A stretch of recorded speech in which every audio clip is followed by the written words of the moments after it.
السلام علیکم ورحمۃ اللہ وبرکاتہ۔ سورۃ البقرہ آیت نمبر 282۔ اعوذ باللہ من الشیطان الرجیم، بسم اللہ الرحمن الرحیم۔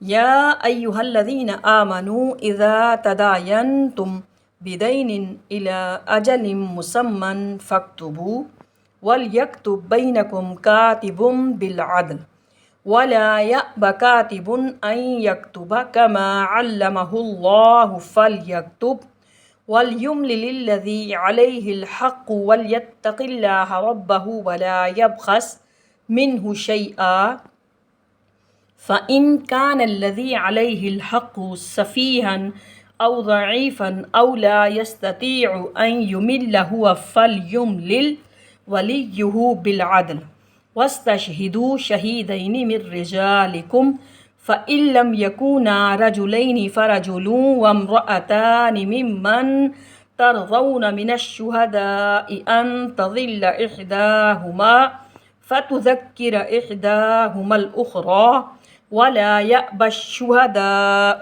إِذَا مَا دُعُوا وَلَا تَسْأَمُوا أَنْ تَكْتُبُوهُ صَغِيرًا أَوْ كَبِيرًا إِلَى أَجَلِهِ ذَلِكُمْ أَقْسَطُ عِنْدَ اللَّهِ وَأَقْوَمُ لِلشَّهَادَةِ وَأَدْنَىٰ أَلَّا تَرْتَابُوا إِلَّا أَن تَكُونَ تِجَارَةً حَاضِرَةً تُدِيرُونَهَا بَيْنَكُمْ فَلَيْسَ عَلَيْكُمْ جُنَاحٌ أَلَّا تَكْتُبُوهَا وَأَشْهِدُوا إِذَا تَبَايَعْتُمْ وَلَا يُضَارَ كَاتِبٌ وَلَا شَهِيدٌ وَإِن تَفْعَلُوا فَإِنَّهُ فُسُوقٌ بِكُمْ وَاتَّقُوا اللَّهَ وَيُعَلِّمُكُمُ اللَّهُ وَاللَّهُ بِكُلِّ شَيْءٍ عَلِيمٌ۔ اے اہل ایمان، جب بھی تم قرض کا کوئی معاملہ کرو، ایک وقت معین تک کے لیے اس کو لکھ لیا کرو، اور چاہیے کہ اس کو لکھنے والا تمہارے مابین عدل کے ساتھ، اور جو لکھنا جانتا ہو وہ لکھنے سے انکار نہ کرے جس طرح اللہ نے اس کو سکھایا ہے، بس چاہیے کہ وہ لکھ دے، اور املا وہ شخص کرائے جس پر حق آتا ہے، اور وہ لکھواتے ہوئے اس میں سے کوئی شے کم نہ کر دے۔ پھر اگر وہ شخص جس پر حق عائد ہوتا ہے ناسمجھ یا ضعیف ہو، یا اس کے اندر اتنی صلاحیت نہ ہو کہ وہ املا کروا سکے، تو جو اس کا ولی ہو وہ انصاف کے ساتھ لکھوا دے، اور وہ اس پر گواہ بنا لیا کرو اپنے مردوں میں سے 2 آدمیوں کو۔ پھر اگر 2 مرد دستیاب نہ ہوں تو 1 مرد اور 2 عورتیں ہوں، یہ گواہ تمہارے پسندیدہ لوگوں میں سے ہوں، تاکہ ان میں سے کوئی ایک اگر بھول جائے تو دوسری اس کو یاد کروا دے، اور نہ انکار کریں جب گواہوں کو بلایا جائے۔ اس کے لکھنے میں معاملہ خواہ چھوٹا ہو یا بڑا ہو، اس کی معین مدت کے لیے یہ اللہ کے نزدیک بھی زیادہ مبنی بر انصاف ہے، اور گواہ کو زیادہ درست رکھنے والا ہے، اور یہ اس کے زیادہ قریب ہے۔ تم شبے میں نہیں پڑو گے، کوئی تجارتی لین دین ہو جو تم دست بدست کرتے ہو تو تم پر اس پر کچھ گناہ نہیں کہ اسے نہ لکھو، اور گواہ بنا لیا کرو جب کوئی مستقبل کا سودا کرو، اور نہ نقصان پہنچایا جائے کسی لکھنے والے کو اور گواہ کو، اور نہ نقصان پہنچائے کوئی لکھنے والا گواہ، اور اگر تم ایسا کرو گے، نقصان پہنچاؤ گے، تو یہ تمہارے حق میں گناہ کی بات ہوگی۔ اور اللہ سے ڈرتے رہو، اور اللہ تمہیں تعلیم دے رہا ہے، اور اللہ ہر چیز کا علم رکھنے والا ہے۔ یہ ایک قرآن کریم کی طویل ترین آیت ہے۔ اس آیت میں ہدایت کی گئی ہے کہ کوئی قرض کا باہم لین دین ہو یا آپس میں کوئی کاروباری معاملہ ہو تو اسے باقاعدہ طور پر لکھ لیا جائے، اور اس پر 2 گواہ مقرر کیے جائیں۔ ہمارے ہاں عام طور پر اس قرآنی ہدایت کو نظر انداز کیا جاتا ہے، اور کسی بھائی، دوست یا عزیز کو قرض دیتے ہوئے یا کوئی کاروباری معاملہ کرتے ہوئے یہ خیال کیا جاتا ہے کہ اس سے اب کیا لکھوانا، وہ کہے گا انہیں مجھ پر اعتماد نہیں ہے، چنانچہ تمام معاملات زبانی طے کر دیے جاتے ہیں، اور بعد میں جب معاملات میں بگاڑ پیدا ہوتا ہے تو پھر لوگ شکوہ شکایت بھی کرتے ہیں، چیخ و پکار بھی کرتے ہیں۔ اگر شروع ہی سے قرآنی ہدایات کے مطابق مالی معاملات کو تحریر کر لیا جائے تو نوبت یہاں تک نہیں پہنچے گی۔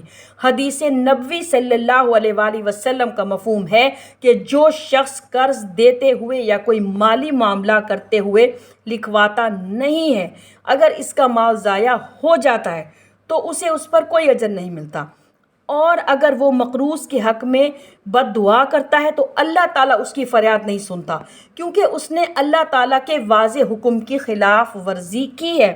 یا ایھا الذین آمنوا اذا تداینتم بدین الی اجل مسمى فاکتبوہ، آیت کے اس ٹکڑے سے دو حکم معلوم ہوتے ہیں۔ ایک یہ کہ قرض کا وقت معین ہونا چاہیے کہ یہ کب واپس ہوگا، اور دوسرے یہ کہ اسے لکھ لیا جائے۔ فَاكْتُبُوا فعل امر ہے، اور امر جواب کے لیے ہوتا ہے۔ وَلْيَكْتُبْ بَيْنَكُمْ كَاتِبٌ بِالْعَدْلِ، لکھنے والا کوئی ڈنڈی نہ مارے، چاہے وہ صحیح لکھے۔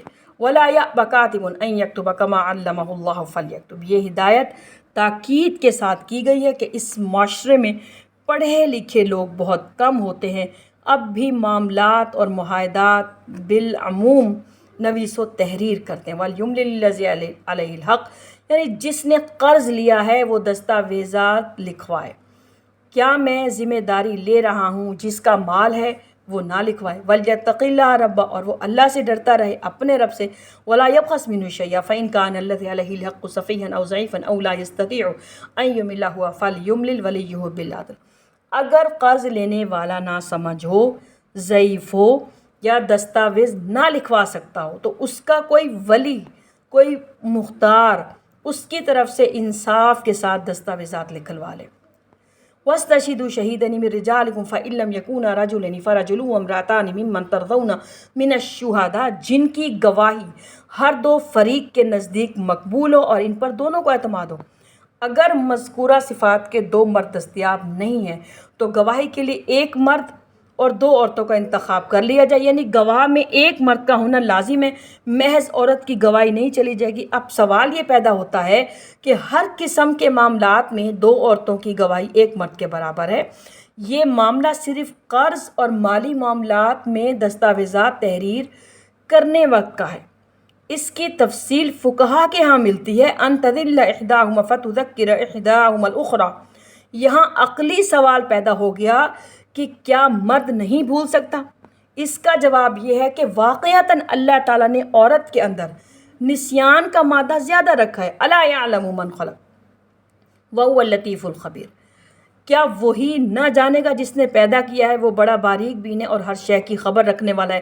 جس نے پیدا کیا ہے وہ خوب جانتا ہے کہ کس میں کون سا مادہ زیادہ ہے، عورت میں نسیان کا مادہ کیوں زیادہ رکھا گیا ہے۔ یہ بات ایک منطقی اور ایک عقلی بات ہے۔ دراصل عورت کو مرد کے تابع رہنا ہوتا ہے، لہٰذا اس کے احساسات کو کبھی ٹھیس پہنچ سکتی ہے، اس کے جذبات کے اوپر کبھی کوئی کدورت آ سکتی ہے، دل میں نفرت آ سکتی ہے۔ اس اعتبار سے اللہ تعالیٰ نے اس کے اندر بھول جانے کا مادہ پیدا کیا ہے۔ اگر عورت نہ بھولے تو وہ اپنے گھر میں نہیں گزارا کر سکے گی، اسے اپنی انسلٹ، اسے اپنے ساتھ کیا ہوا برا سلوک ہمیشہ یاد رہے گا۔ پھر وہ اگر اللہ نے یہ مادہ نہ رکھا ہوتا تو عورت یہ سب کچھ بھول کر اپنے گھر میں نہیں گزار سکتی۔ یاد ماضی عذاب ہے یا رب، چھین لے اب مجھ سے میرا حافظہ۔ چنانچہ یہ نسیان بھی اللہ تعالیٰ کی بہت بڑی نعمت ہے، ورنہ تو کوئی صدمہ دل سے اترے ہی نہ، کوئی غصہ کبھی ختم ہی نہ ہو۔ بہرحال خواہ کسی حکم کی علت یا حکمت سمجھ میں آئے یا نہ آئے، اللہ کا حکم تو بہر صورت ہی ہم نے ماننا ہے۔ وَلَا يَأْبَ الشُّهَدَاءُ إِذَا مَا دُعُوا، گواہوں کو جب گواہی کے لیے بلایا جائے گا تو وہ آ کر گواہی دیں، یہ ان کا حق ہے کیونکہ وہ اس وقت موجود تھے۔ اب اگر وہ نہیں آئیں گے وہ گناہ گار ہوں گے۔ وَمَنْ أَظْلَمُ مِمَّنْ كَتَمَ شَهَادَةً عِندَهُ مِنَ اللَّهِ، اور اس شخص سے بڑھ کر ظالم کون ہوگا جس کے پاس اللہ کی طرف سے ایک شہادت موجود ہو اور وہ اس کو چھپائے۔ وَلَا تَسْأَمُوا أَن تَكْتُبُوا صَغِيرًا أَوْ كَبِيرًا إِلَىٰ أَجَلِهِ، قرض خواہ چھوٹا ہو یا بڑا ہو اس کی دستاویزات تحریر ہونی چاہیے کہ میں اتنی رقم لے رہا ہوں اور اتنے وقت میں اس کو لوٹا دوں گا۔ اس کے بعد قرض خواہ اس مدت کو بڑھا بھی سکتا ہے، مزید مہلت بھی دے سکتا ہے، بلکہ معاف بھی کر سکتا ہے، لیکن قرض دیتے وقت اس کی مدت معین ہونی چاہیے۔ ذَلِكُمْ أَقْسَطُ عِندَ اللَّهِ وَأَقْوَمُ لِلشَّهَادَةِ، معاملہ ضبط تحریر میں آ جائے گا تو بہت کچھ واضح رہے گا، ورنہ زبانی یادداشت کے اندر تو کہیں تعبیر میں ہی فرق ہو جاتا ہے۔ اللہ ترتابوا الا ان تکون تجارتا حاضرتا تدیرونہا بینکم فلیس۔ مثلاً اگر آپ کسی دکاندار سے کوئی شے خریدتے ہیں اور نقد پیسے ادا کرتے ہیں تو ضروری نہیں ہے کہ آپ اس بات کو لکھ لیں، وہ بات ختم ہو گئی، آپ نے پیسے دیے، آپ نے چیز لے لی، اس کو لکھنا ضروری نہیں ہے۔ فلیس علیکم جناح الا تکتبوہا واشہدوا اذا تبایعتم، یہ ایک مستقبل کا سودا ہوتا ہے، یہ بھی ایک طرح کا قرض ہوتا ہے۔ مثال کے طور پر اگر آپ کسی زمیندار سے طے کرتے ہیں کہ آئندہ فصل کے موقع پر آپ اسے اتنے روپے فی من کے حساب سے 500 من گندم خریدیں گے، اس میں سے لازم ہے کہ آپ پوری قیمت ادا کریں اور آپ کو گندم فصل کے موقع پر ملے گی۔ اس کا لین دین بھی باقاعدہ تحریر میں آنا چاہیے اور اس پر 2 گواہ ہونے چاہیے۔ ولا یزار کاتب ولا شہید، یزار میں یہ دونوں مفہوم موجود ہیں، یہ ایک معروف بھی ہے اور مجہول بھی ہے۔ وَإِن تَفْعَلُوا فَإِنَّهُ فُسُوقٌ بِكُمْ وَاتَّقُوا اللَّهَ وَيُعَلِّمُكُمُ اللَّهُ وَاللَّهُ بِكُلِّ شَيْءٍ عَلِيمٌ۔ اس تمام بات کا مقصد، اس آیت کا مقصد یہ ہے کہ اللہ تعالیٰ سب کچھ سنتا اور جانتا ہے۔ اگر ہم کوئی بھی معاملات کریں، چاہے وہ ہمارے رشتہ دار ہی کیوں نہ ہوں، ہمیں وہ معاملات لکھ لینے چاہیے، کیونکہ یہ اللہ تعالیٰ نے قرآن میں ہمارے فائدے کے لیے بیان کیا ہے۔ اللہ تعالیٰ نے انسان بنائے اور اللہ تعالیٰ بہتر جانتا ہے انسانوں کو کہ انسانوں کی نیچر کیا ہے، ایک مرد کی نیچر کیا ہے، ایک عورت کی نیچر کیا ہے۔ عورت میں بھولنے کا مادہ زیادہ ہے، اس لیے 2 عورتوں کی گواہی اس لیے رکھی گئی ہے۔ اس لیے ہم سب کو چاہیے، چاہے وہ ہمارے ساتھ کتنے ہی رشتہ دار اچھے کیوں نہ ہوں، کتنے ہی قریبی کیوں نہ ہوں، ہمیں یہ قرض کے یہ تمام معاملات لکھ لینے چاہیے تاکہ ہم آئندہ آنے والی پریشانیوں سے بچ سکیں۔ اللہ تعالی ہم سب کو صراط مستقیم پر قائم رہنے کی توفیق عطا فرمائے اور قرآن پاک کو سننے، سمجھنے اور اسے اپنی زندگی میں نافذ کرنے کی توفیق عطا فرمائے۔ آمین یا رب العالمین۔